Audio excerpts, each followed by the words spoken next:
Harry Potter and the Philosopher's Stone. Written by J.K. Rowling. Chapter 1. The Boy Who Lived. Mr. and Mrs. Dursley of number 4 Privet Drive were proud to say that they were perfectly normal. Thank you very much.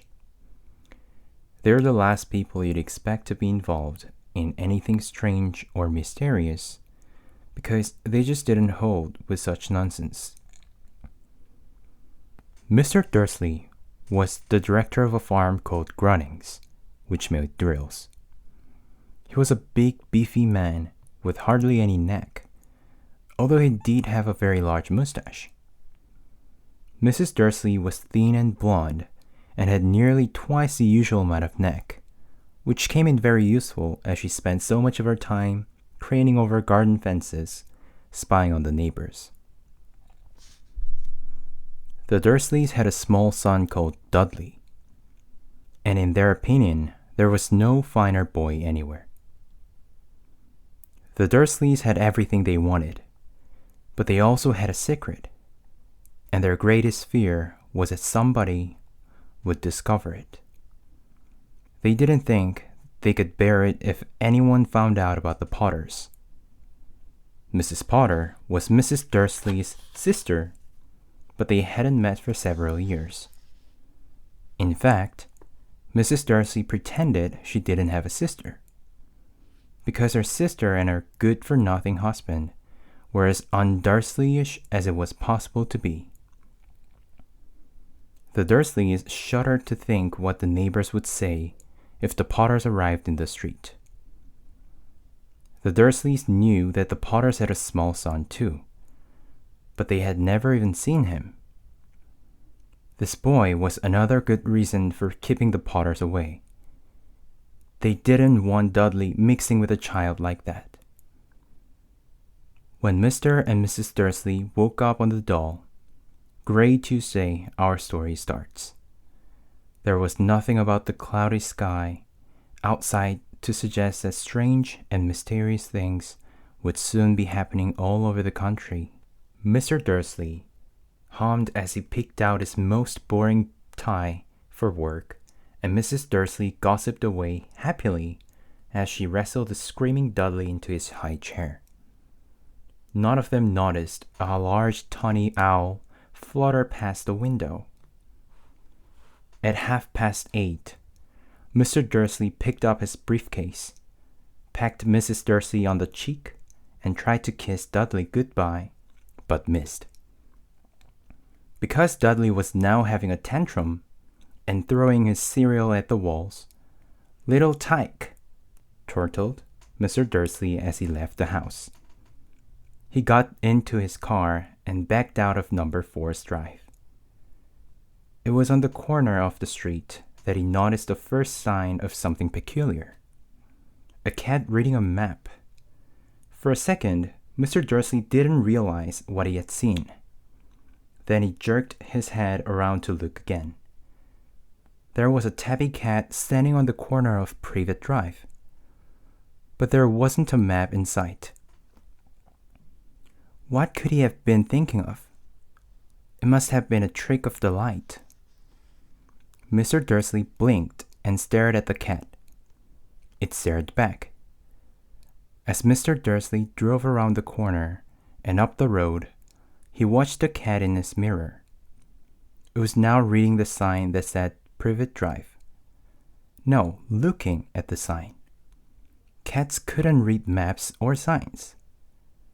Mr. Dursley gave himself a little shake and put the cat out of his mind. As he drove towards town, he thought of nothing except a large order of drills he was hoping to get that day. But on the edge of town, drills were driven out of his mind by something else. As he sat in the usual morning traffic jam, he couldn't help noticing that there seemed to be a lot of strangely dressed people about. People in cloaks. Mr. Dursley couldn't bear people dressed in funny clothes, the get-ups you saw on young people. He supposed this was some stupid new fashion. He drummed his fingers on the steering wheel and his eyes fell on a huddle of these weirdos standing quite close by. They were whispering excitedly together. Mr. Dursley was enraged to see that a couple of them weren't young at all. Why that man had to be older than he was, and wearing an emerald green clock. The nerve of him! But then it struck Mr. Dursley that this was probably some silly stunt. These people were obviously collecting for something. Yes, that would be it. The traffic moved on, and a few minutes later, Mr. Dursley arrived in the Groening's car park, his mind back on drills. Mr. Dursley always sat with his back to the window in his office on the 9th floor. If he hadn't, he might have found it harder to concentrate on drills that morning. He didn't see the owls swooping past in broad daylight, though people down in the street did. They pointed and gazed open-mouthed as owl after owl sped overhead. Most of them had never seen an owl even at nighttime. Mr. Dursley, however, had a perfectly normal owl-free morning. He yelled at 5 different people. He made several important telephone calls and shouted a bit more. He was in a very good mood until lunchtime, when he thought he'd stretch his legs and walk across the road to buy himself a bun from the baker's opposite. He had forgotten all about the people in clocks until he passed a group of them next to the baker's. He eyed them angrily as he passed. He didn't know why, but they made him uneasy.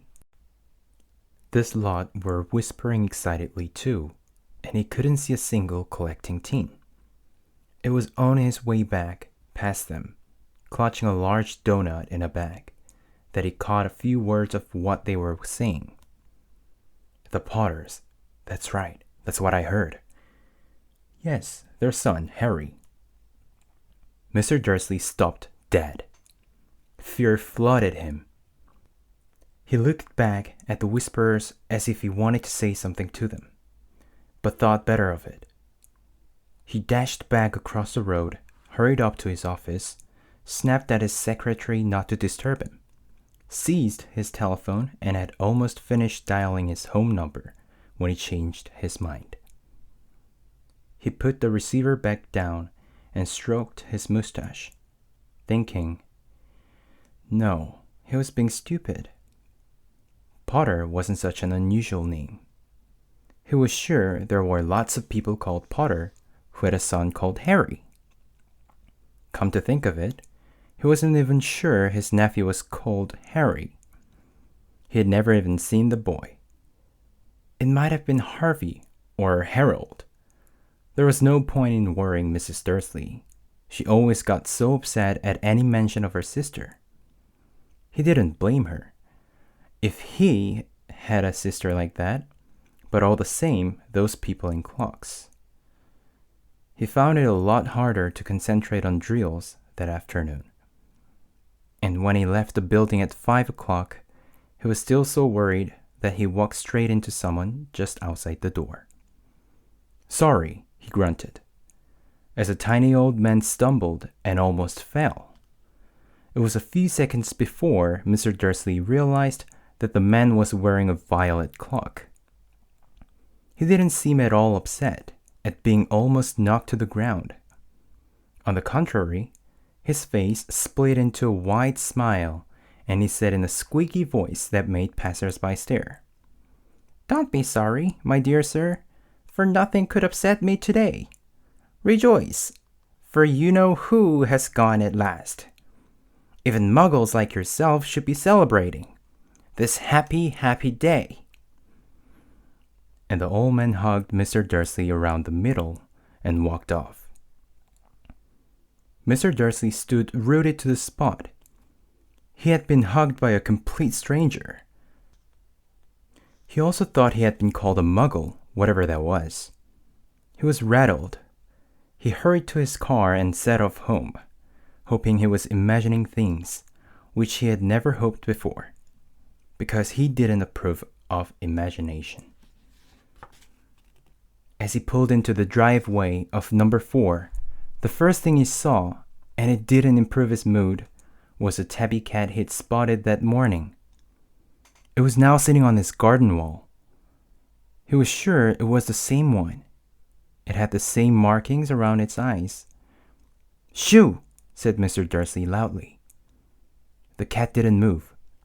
It just gave him a stern look. Was this normal cat behavior? Mr. Dursley wondered.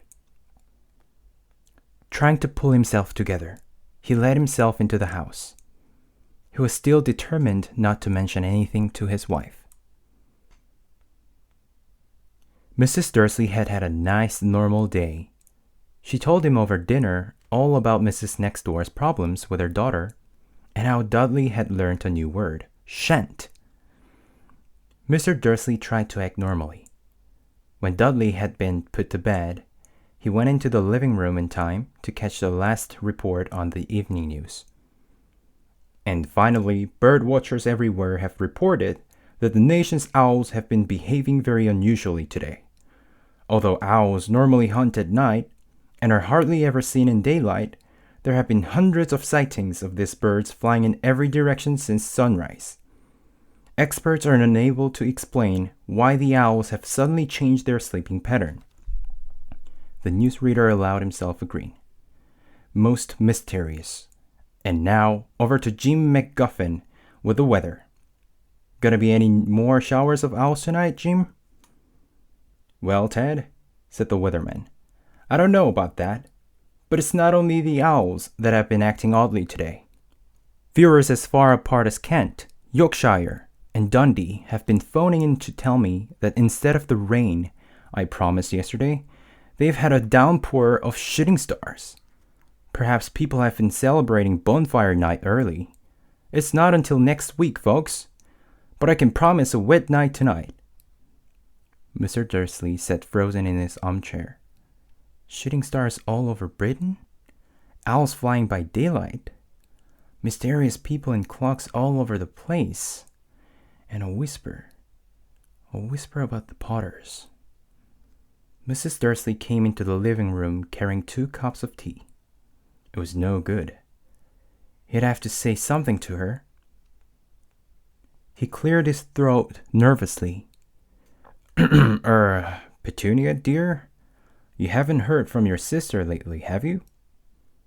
As he expected, Mrs. Dursley looked shocked and angry. After all, they normally pretended she didn't have a sister. No, she said sharply. Why? Funny stuff on the news, Mr. Dursley mumbled. Owls, shooting stars, and there are a lot of funny-looking people in town today. So? Snapped Mrs. Dursley. Well, I just thought maybe it was something to do with, hard lot. Mrs. Dursley sipped her tea through pursed lips. Mr. Dursley wondered whether he dared tell her he had heard the name Potter. He decided he didn't dare. Instead, he said, as casually as he could, their son. He'd be about Dudley's age now, wouldn't he? I suppose so, said Mrs. Dursley stiffly. What's his name again? Howard, isn't it? Harry. Nasty common name, if you ask me. Oh, yes, said Mr. Dursley, his heart sinking horribly. Yes, I quite agree. He didn't say another word on the subject as he went upstairs to bed. While Mrs. Dursley was in the bathroom, Mr. Dursley crept to the bedroom window and peered down into the front garden.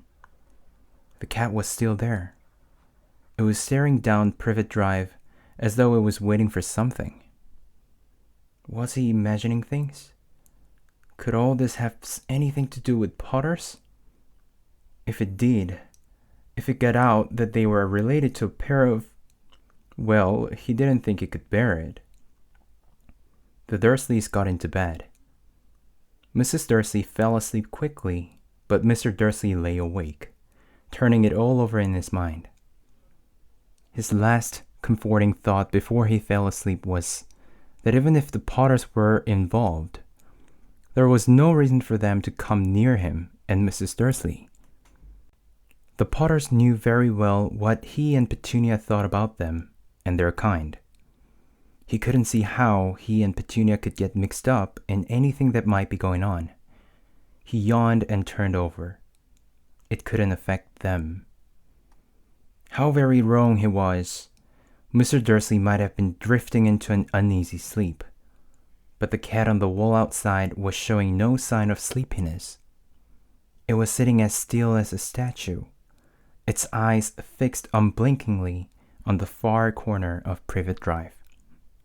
It didn't so much as quiver when a car door slammed in the next street, nor when two owls swooped overhead.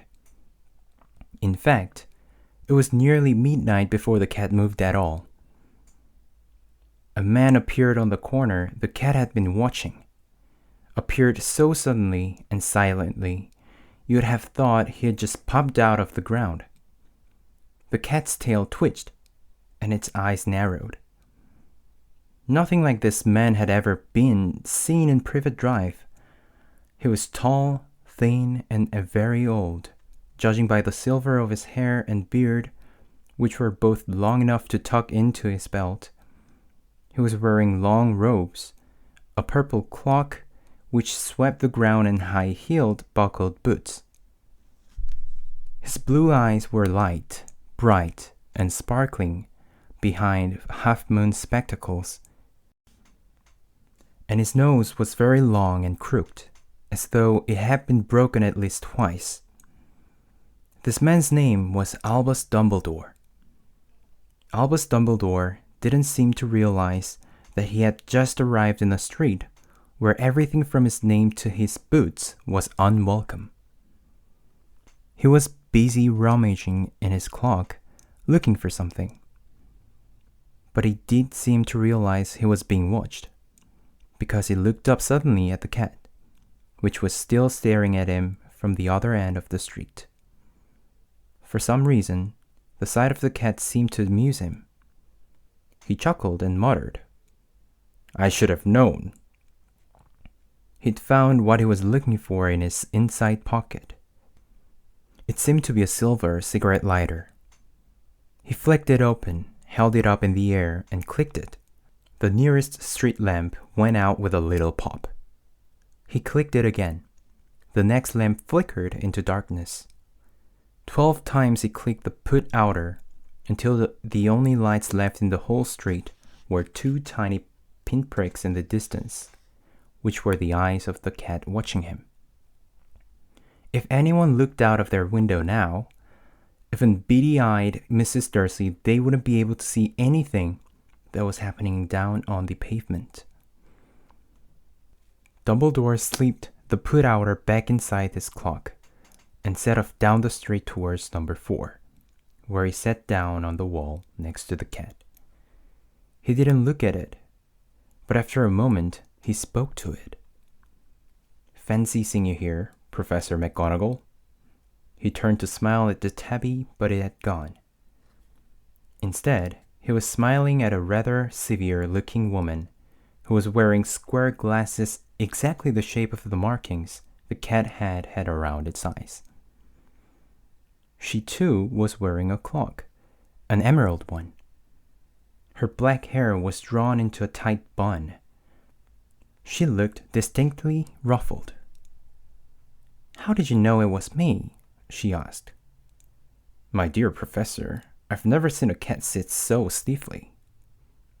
"You'd be stiff if you'd been sitting on the brick wall all day," said Professor McGonagall. "All day? When you could have been celebrating?" "I must have passed a dozen feasts and parties on my way here." Professor McGonagall sniffed angrily. "Oh yes, everyone's celebrating, all right," she said impatiently. "You would think they would be a bit more careful. But no, even the Muggles have noticed something's going on.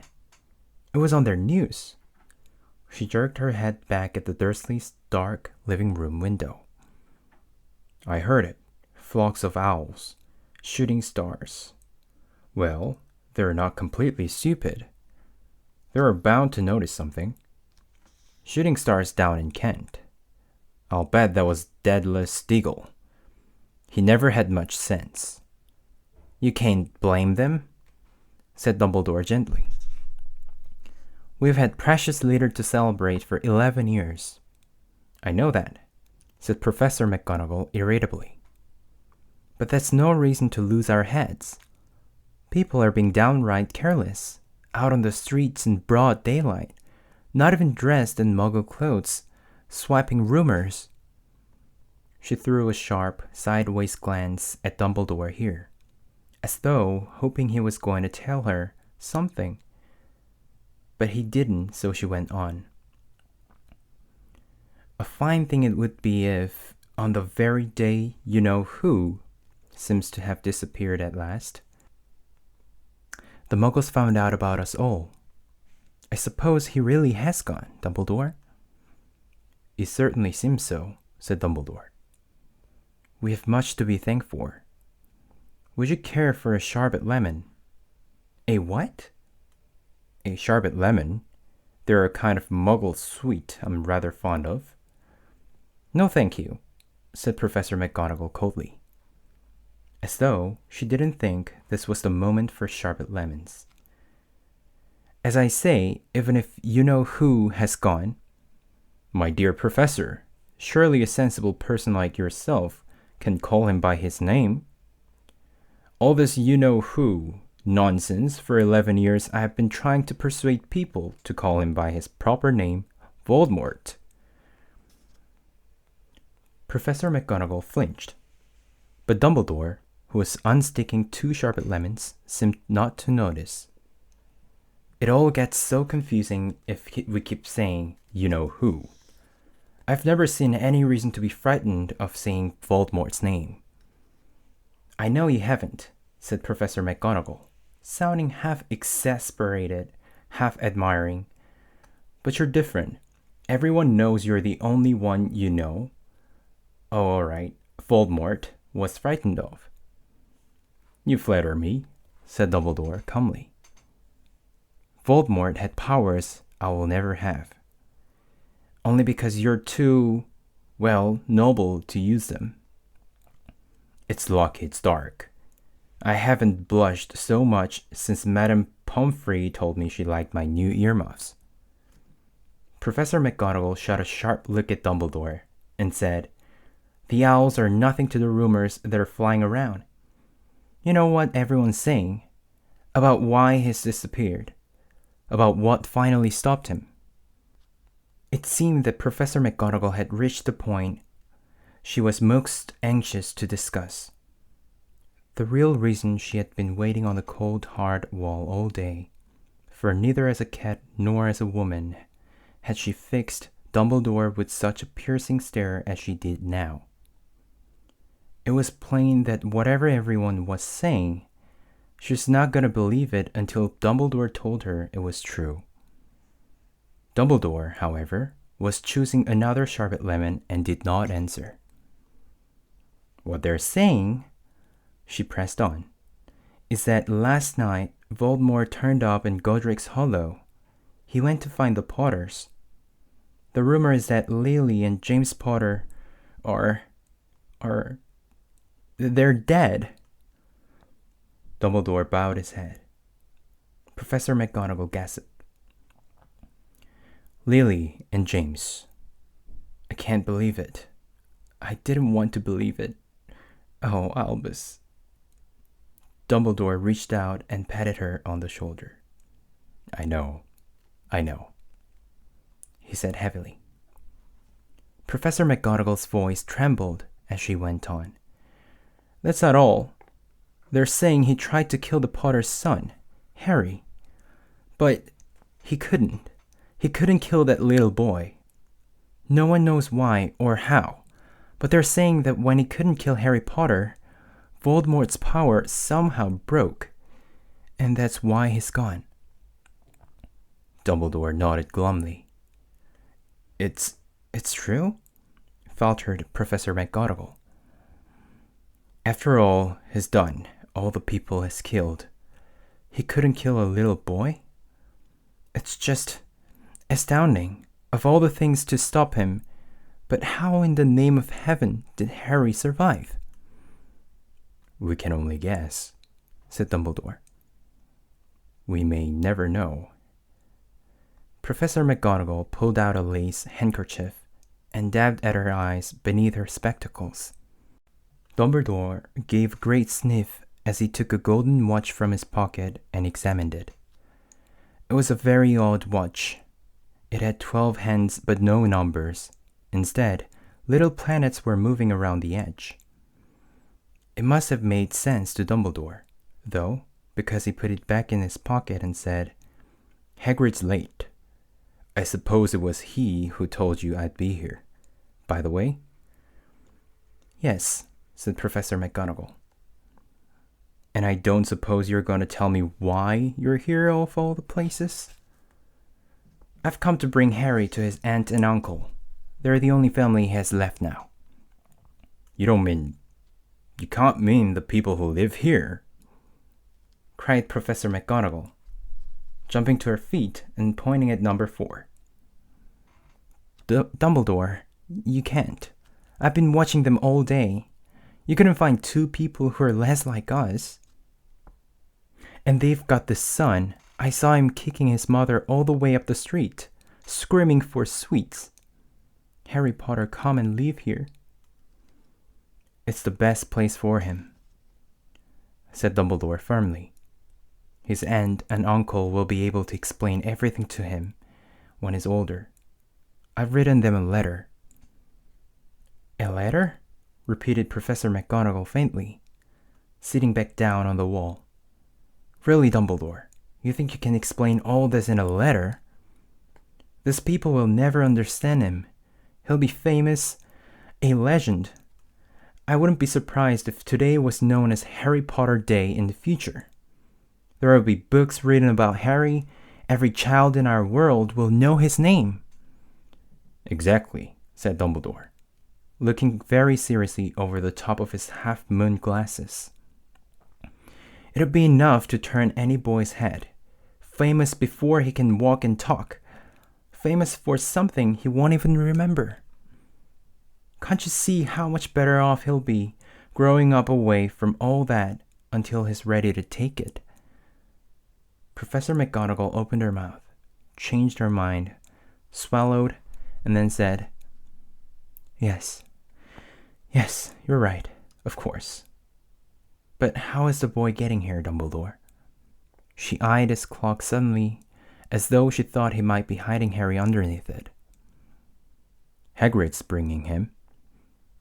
You think it wise to trust Hagrid with something as important as this? I would trust Hagrid with my life, said Dumbledore.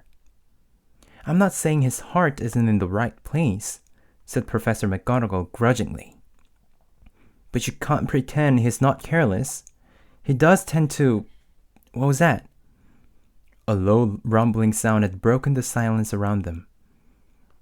It grew sadly louder as they looked up and down the street for some sign of a headlight. It swelled to a roar as they both looked up at the sky. And a huge motorbike fell out of the air and landed on the road in front of them. If the motorbike was huge, it was nothing to the man sitting astride it. He was almost twice as tall as a normal man, and at least 5 times as wide. He looked simply too big to be allowed, and so wild. Long tangles of bushy black hair and beard hid most of his face. He had hands the size of dustbin lids, and his feet in their leather boots were like baby dolphins. In his vast, muscular arms, he was holding a bundle of blankets. Hagrid, said Dumbledore, sounding relieved. At last. And where did you get that motorbike? Borrowed it, Professor Dumbledore, sir, said the giant, climbing carefully off the motorbike as he spoke. Young Sirius Black lent it me. I've got him, sir. No problems, were there? No, sir. House was almost destroyed, but I got him out all right, before the muggles started swarming around. He fell asleep as we was flying over Bristol." Dumbledore and Professor McGonagall bent forward over the bundle of blankets. Inside, just visible, was a baby boy fast asleep. Under a tuft of jet black hair over his forehead, they could see a curiously shaped cut, like a bolt of lightning. "Is that where?" whispered Professor McGonagall. "Yes," said Dumbledore. "He'll have this scar forever." "Couldn't you do something about it, Dumbledore?" "Even if I could, I wouldn't. Scars can come in useful. I have one myself above my left knee, which is a perfect map of a London underground." "Well, give him here, Hagrid. We'd better get this over with." Dumbledore took Harry in his arms and turned towards the Dursleys' house. Could I say goodbye to him, sir?" asked Hagrid. He bent his great shaggy head over Harry and gave him what must have been a very scratchy, whiskery kiss. Then suddenly, Hagrid let out a howl like a wounded dog. "Shh!" hissed Professor McGonagall. "You'll wake the muggles." Sorry," sobbed Hagrid, taking out a large spotted handkerchief and burying his face in it. "But I can't stand it. Lily and James dead, and poor little Harry off to live with muggles." Yes, it's all very sad. But get a grip on yourself, Hagrid, or we'll be found," Professor McGonagall whispered, patting Hagrid gingerly on the arm as Dumbledore stepped over the low garden wall and walked to the front door. He laid Harry gently on the doorstep, took a letter out of his clock, tucked it inside Harry's blankets, and then came back to the other two. For a full minute, the three of them stood and looked at the little bundle. Hagrid's shoulders shook. Professor McGonagall blinked fiercely, and the twinkling light that usually shone from Dumbledore's eyes seemed to have gone out. "Well," said Dumbledore finally, "that's that. We've no business staying here. We may as well go and join the celebrations." "Yeah," said Hagrid in a very muffled voice. "I'd best get this bike away. Good night, Professor McGonagall. Professor Dumbledore, sir." Wiping his streaming eyes on his jacket sleeve, Hagrid swung himself onto the motorbike and kicked the engine into life. With a roar, it rose into the air and off into the night. "I shall see you soon, I expect, Professor McGonagall," said Dumbledore, nodding to her. Professor McGonagall blew her nose in reply. Dumbledore turned and walked back down the street. On the corner, he stopped and took out the silver put-outer. He clicked it once, and 12 balls of light spat back to their street lamps, so that Privet Drive glowed suddenly orange, and he could make out a tabby cat slinking around the corner at the other end of the street. He could just see the bundle of blankets on the step of number 4. "Good luck, Harry," he murmured. He turned on his heel, and with a swish of his clock, he was gone. A breeze ruffled the neat hedges of Privet Drive, which lay silent and tidy under the inky sky, the very last place you would expect astonishing things to happen. Harry Potter rolled over inside his blankets without waking up. One small hand closed on the letter beside him, and he slept on, not knowing he was special, not knowing he was famous, not knowing he would be woken in a few hours' time by Mrs. Dursley's scream as she opened the front door to put out the milk bottles, nor that he would spend the next few weeks being prodded and pinched by his cousin Dudley. He couldn't know that at this very moment, people meeting in secret all over the country were holding up glare glasses and saying in hushed voices, To Harry Potter, the boy who lived.